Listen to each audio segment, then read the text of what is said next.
কুলিয়ারচরে অগ্নিকাণ্ডে পুড়ে ছাই মুদির দোকান, সর্বস্ব হারিয়ে বাকরুদ্ধ ব্যবসায়ী শাহজাহান। ভয়াবহ আগুনে প্রায় ৬ লক্ষ টাকার ক্ষতি। ফায়ার সার্ভিসের ভূমিকা নিয়ে ক্ষোভ স্থানীয়দের। এক মুহূর্তেই পুড়ে গেল পরিশ্রমের ঘামছড়া দিনের সব স্বপ্ন।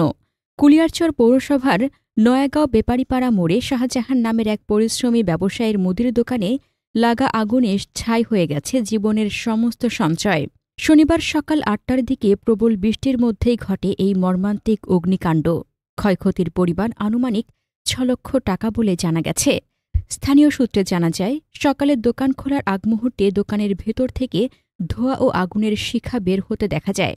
দোকানের শাটার খুলতেই বিদ্যুতের শর্ট সার্কিটে আগুন দ্রুত ছড়িয়ে পড়ে। মুহূর্তের মধ্যে দোকান জুড়ে দাউ দাউ করে আগুন জ্বলে ওঠে। আতঙ্কে ছুটে আসেন এলাকাবাসী। তারা প্রাণপণ চেষ্টা চালিয়ে পানি ও বালু দিয়ে আগুন নেভানোর চেষ্টা করেন। তাদের চেষ্টায় কিছুক্ষণের মধ্যেই আগুন নিয়ন্ত্রণে আসে।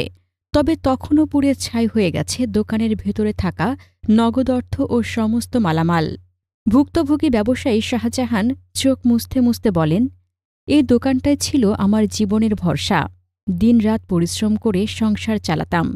এক মুহূর্তেই সব শেষ হয়ে গেল। মনে হচ্ছে জীবনটাই পুড়ে গেছে সেই আগুনে। স্থানীয়রা অভিযোগ করেন, আগুন লাগার খবর পেয়ে তারা ৯৯৯ নম্বরে ফোন করে ফায়ার সার্ভিসকে খবর দেন, কিন্তু কোনো কর্মী ঘটনাস্থলে উপস্থিত হয়নি। তারা বলেন, দোকানে কয়েকটি গ্যাস সিলিন্ডার ছিল, যেগুলো দ্রুত সরানো না হলে ঘটতে পারত ভয়াবহ বিস্ফোরণ।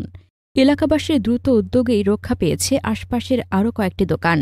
এদিকে অগ্নিকাণ্ডের ক্ষয়ক্ষতির বিষয়ে খোঁজ খবর নেন কুলিয়ারচর উপজেলা নির্বাহী অফিসার মোহাম্মদ ইয়াসিন খন্দকার, থানার officer in charge OC Mohammad Helal Uddin PPM এবং উপজেলা প্রকল্প বাস্তবায়ন কর্মকর্তা মোহাম্মদ ওমর ফারুক।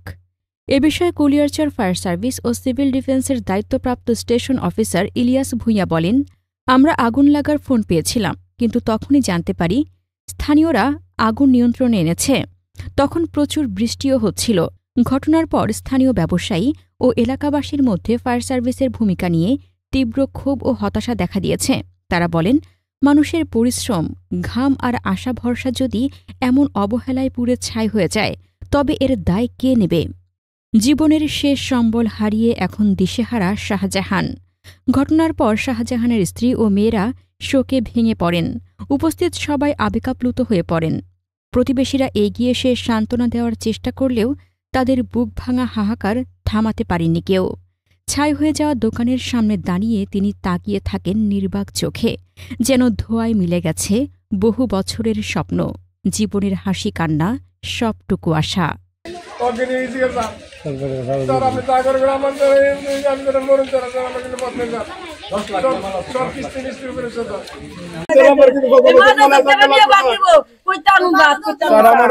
স্যার আমার ব্যাংক কি অবস্থা হয়েছে স্যার? মনে হচ্ছে আমার লেলে সিনে বড় স্যার কিস্তি নিচ্ছি স্যার, আমার জানার সমস্যা স্যার, আমার স্যার দি ভাইরা ৬ লাখ টাকার মতন। আমরা এলাকার মানুষ যা যা দেখছি তাই কইতেছি, দোকানের ভিতরে প্রায় ৫-৭ লাখ ১০ লাখ টাকার মাল আছে, সব পুইরা চার হয়েছে গা।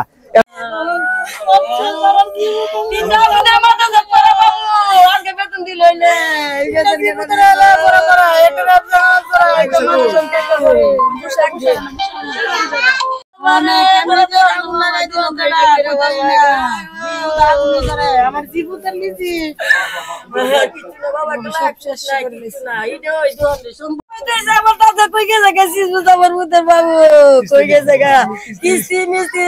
তিনটা ভিতরে ভরা আজকে ৫,০০০ টাকা বেতন দিল কইতে দিব বাবু, কইতে দিব। আল্লাহ আল্লাহ বুঝলো না রে।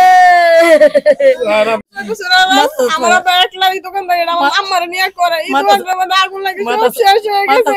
আমরা যে একবেলা ভাত খামু, পড়ালেখা করামু, এই ক্ষমতাটা শুদ্ধ আল্লাহ রাখছে না, একদম নিঃস্ব করে লাইছে। কথা হয়েছিল ফায়ার সার্ভিসে, মানে যদি ফায়ার সার্ভিসে আপনার ফোন দিচ্ছে, ফোন দেওয়ার পরে যদি আইতো সঠিক টাইমে আইতো এই বুঝছেন, তবে আমাদের জন্য এটা কষ্ট লাগলো। ফায়ার সার্ভিস ভিতরে আমাদের কোনো কাজে লাগলো না।